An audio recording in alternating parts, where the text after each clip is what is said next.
Europe 1 Soir. 19h, 21h, Pierre de Villeneuve. Autour de la table jusqu'à 20h, Jules Torres, bonsoir. Bonsoir, journaliste politique au JDD. Bonsoir Gilles William Goldnadel. Bonsoir. Merci de m'accompagner jusqu'à 20h. Invité politique d'Europe 1 Soir, le député Ensemble pour la République du Gers. Bonsoir Jean-René Cazeneuve. Bonsoir. Merci d'être avec nous. Sébastien Lecornu a donc activé l'article 49.3. On écoute le Premier ministre. Pour le PLF, les choses, vous le savez, sont désormais bloquées. Le texte n'est plus votable, quelles que soient les configurations, quelles que soient les circonstances. Or, nous considérons que la France doit avoir un budget. Le Parlement ne pouvant pas prendre sa responsabilité jusqu'au bout que de donner un budget à la nation à cause malheureusement d'agissements sur différents groupes liés à l'action politique de différents groupes politiques ici qui devront en rendre compte devant les Françaises et les Français et devant l'histoire, le gouvernement engage sa responsabilité sur la partie 1 des recettes du projet de loi de finances pour 2026. Je vous remercie. Bon, traduisez, c'est pas ma faute, je suis obligé. Il y a des groupes politiques et les groupes politiques en question ont répondu. Écoutez Mathilde Panot de la France Insoumise. Vous savez à combien de voix a échoué la motion de censure que nous avons fait la semaine dernière? Si je dis pas de bêtises, À 32. 32 voix. Donc il suffit qu'il y ait quelques députés socialistes, je ne sais pas, quelques députés des Républicains qui ne soient pas d'accord sur telle ou telle chose. Vous pensez que les Républicains vont voter avec la France Insoumise? Comment? Vous pensez que les Républicains vont voter avec la France Insoumise? Mais c'est tout à fait possible, oui. Je rappelle que c'est nous qui avons fait tomber sur notre propre motion de censure le gouvernement Barnier. Vous vous en rappelez? Bien sûr. C'était la France Insoumise qui la défendait. Donc ça s'est déjà vu. Et les socialistes qui ont obtenu pourtant des gages du gouvernement, qu'en pense-t-il? Jérôme Guedj, député PS de l'Essonne, affirme ce matin sur Europe 1 et CNews qu'il regrette l'usage du 49.3. Je suis pas satisfait du fait qu'il y ait un recours au 49.3 parce que c'est pas l'outil qui atteste d'une maturité démocratique. J'aurais préféré que sur ce budget, on puisse faire ce qui s'est passé sur le budget de la sécurité sociale. Parce qu'il faut regarder les choses telles qu'elles sont. Le Premier ministre s'était engagé à notre demande, je le reconnais, à se dispenser du recours au 49.3. Le fait qu'il n'y ait pas eu cette épée de Damoclès a permis au débat de se dérouler à l'Assemblée nationale. Pour la première fois, on a même fait une seconde lecture, ce qui n'était pas arrivé depuis avant 2022. Jean-René Cazeneuve, vos administrés dans le Gers, qu'est-ce qu'ils pensent de tout ça, très honnêtement? Super contents. C'est-à-dire? Non mais, je veux dire, ils attendent depuis très longtemps qu'on ait un budget. Ça Ils ne vous le les disent, intéresse. ça? Mais bien évidemment, ils veulent qu'on tourne la page. Les maires, en ce moment, c'est la période des vœux. Donc je vais dans mes Mais petites à aucun communes. moment ils vous disent mais qu'est-ce que c'est votre tambouille politique? Non, Parce qu'ils n'ont pas, non, ils disent, pour débrouillez-vous, certains, il faut le mode tourner la d'emploi page. de Non, l'Assemblée mais nationale. Les maires attendent des informations sur leur dotation cette année. Hmm. Ils ne les ont pas. Tant qu'il n'y aura pas de budget, ils ne l'auront pas. Bon, les associations qui dépendent elles-mêmes des collectivités territoriales sont dans la même situation. Donc, vous voulez, tout le monde attend ce budget. Maintenant, plus personne ne suit, ça dure depuis beaucoup trop longtemps. Donc oui, je pense que c'est un soulagement que de savoir qu'on va avoir d'ici maintenant, 2-3 semaines maximum, un budget. Donc c'est un soulagement pour ces Français. Donc ils viennent vous voir, ils vous disent merci Jean-René Cazeneuve, c'est super ce que vous faites? On n'en est pas là. On n'en est pas là. Mais je le redis, il voit bien que il y a des ce qui se passe dans le monde aujourd'hui est extrêmement grave. La Chine bouge, les Américains nous attaquent, il se passe des tas de choses en Ukraine, et nous on se regarde le nombril en disant bon, on va peut-être changer tel ou tel amendement, et on discute pendant des semaines et des mois pour savoir si... Non, il faut bien... on a besoin, notre pays a besoin d'un budget pour investir, pour renforcer le budget de l'armée, et Dieu sait que c'est une urgence aujourd'hui vu le contexte international. Donc oui, les Français nous demandent de se mettre d'accord et d'arriver à un budget. Jules Torres. Il y a des chefs d'entreprise dans le Gers. Oui. Est-ce que vous avez des chefs d'entreprise qui vous disent aussi merci pour ces 10 milliards d'euros de hausse supplémentaire de fiscalité pour les entreprises qu'il y a dans ce budget? Il n'y a, dans le Gers, dans ce formidable département, il n'y a hélas pas d'entreprise parmi les 300 plus grandes On va entreprises. regarder un peu plus loin. Mais écoutez, moi je suis très à l'aise par rapport à ça. Moi j'ai voté contre, hein. Et notre groupe a voté contre cette hausse d'impôts. Oui, mais bon, C'est vrai que le résultat, il y a un 49.3. Mais ça c'est une décision du Premier ministre dans sa négociation Mais vous êtes globale engagé qu'il fait là-dedans. avec et le socle commun et le Parti socialiste pour boucler ce budget. Il a effectivement... Donc peu importe les entreprises, pourvu qu'on ait un budget? Non, écoutez, c'est ce que je comprends, Jean-René Cazeneuve. Non. Écoutez, on n'a pas de leçon à recevoir sur ce qu'on a fait je vous donne pas de leçon, je vous pose vis-à-vis une des question. entreprises depuis 2017. C'est nous qui avons baissé les impôts. Hélas, hélas, je le constate, une fois de plus, je vous dis qu'on a voté contre la semaine dernière. On a voté contre cette surtaxe sur l'impôt sur les sociétés. Oui, on a fait, voté pour la baisse de la CVAE, qui est cet impôt de production. Ça arrive, c'est le choix, je le regrette, mais c'est le choix du Premier ministre pour sortir de la passe dans laquelle on était.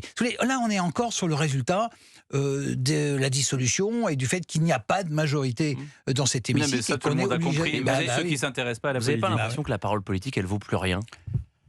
Que Sébastien Lecornu, qui arrive le 3 octobre et qu'il vous dit qu'il n'utilisera pas le 49.3 et qu'aujourd'hui, eh bien, il le fait, il se dédie, qu'on a une impuissance parlementaire qui est telle que, finalement, vous avez raison, peut-être que dans le Gers, les habitants sont très contents qu'il n'y ait pas de budget, mais parce qu'ils en ont peut-être aussi marre de voir ce spectacle affligeant avec tous les problèmes qu'il y a dans le monde. Donc, c'est pas tellement la volonté d'avoir un budget que l'exaspération d'avoir un débat parlementaire qui est insupportable. Jean-René Cazeneuve. Oui, ils nous reprochent beaucoup le spectacle qu'on donne, pas simplement depuis quelques semaines. Depuis, ça vient tard, ça fait 4 minutes que je vous pose la question.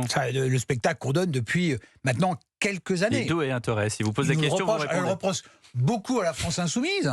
Mais bon, après, on est tous mis dans le même sac, c'est le même panier, si vous voulez. Donc, c'est vrai qu'on donne un spectacle qui est terrible.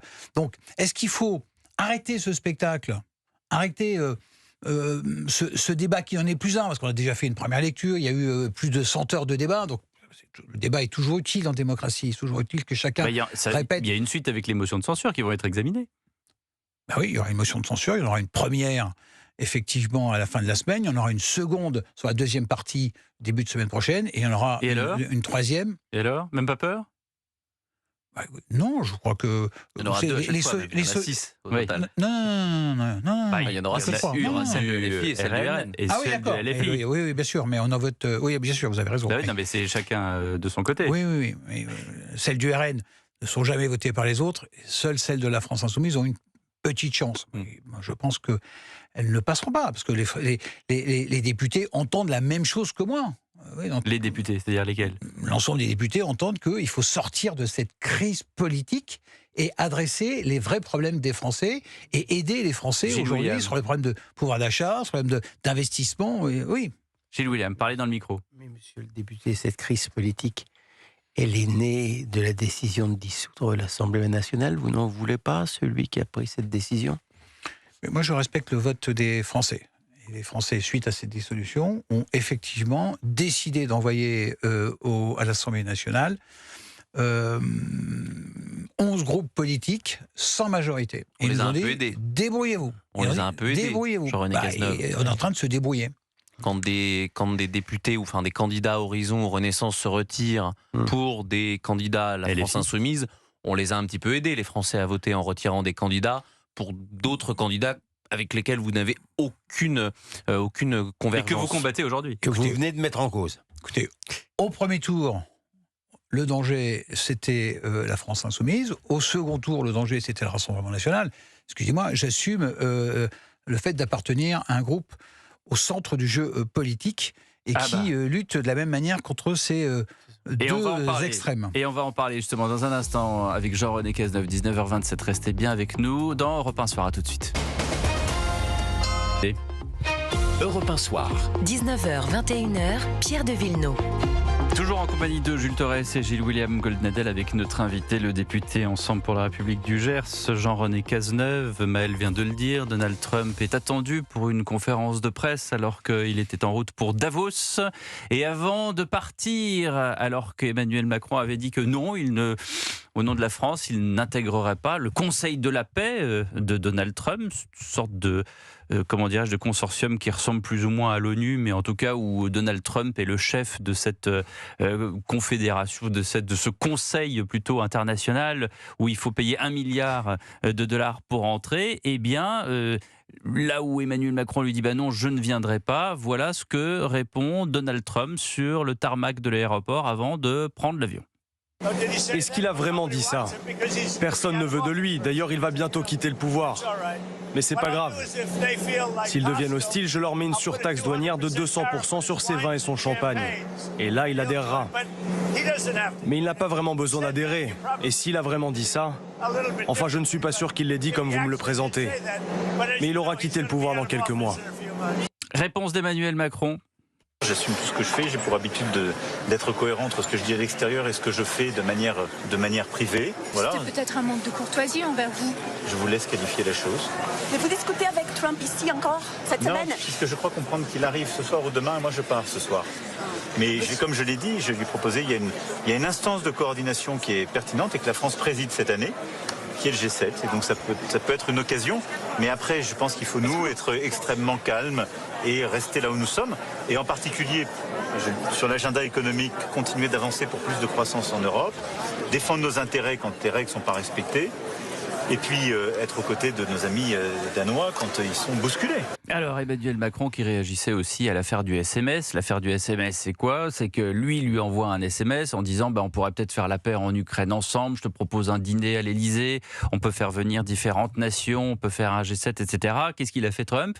Il a publié sur les réseaux sociaux le SMS en question du président de la République. Comment est-ce que dans la majorité qui soutient le président de la République, on vit cette moquerie de plus qu'il a quand même atteint des stades assez élevés? C'est pas de la moquerie. C'est pas de la moquerie, c'est quoi? Non, c'est de la provocation, c'est de la vulgarité, c'est du Trump dans le texte. Mais ça veut dire quoi? Du coup, on s'y habitue, c'est Trump, c'est comme ça, c'est pas grave?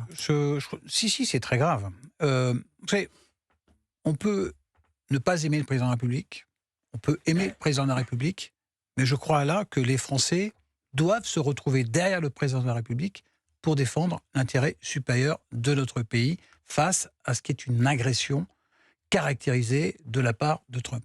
Là, vous parlez du Groenland ou juste de... Non, mais nous menacer de 200% de taxes, si vous voulez, c'est absolument insupportable. Moi, je pense, oui, de taxes sur les spiritueux et le vin. Moi, je pense aux agriculteurs du Gers, mais de tous les bassins viticoles français qui sont des agriculteurs formidables, qui se battent pour leurs produits et qui doivent subir ce chantage permanent d'un président de la République, d'un président des États-Unis, pardon, oui, mais d'un président des États-Unis qui dit si vous me cédez pas le Groenland, c'est quand même ça, je vous mets une taxe de 200% sur le vin et le champagne. C'est absolument insupportable.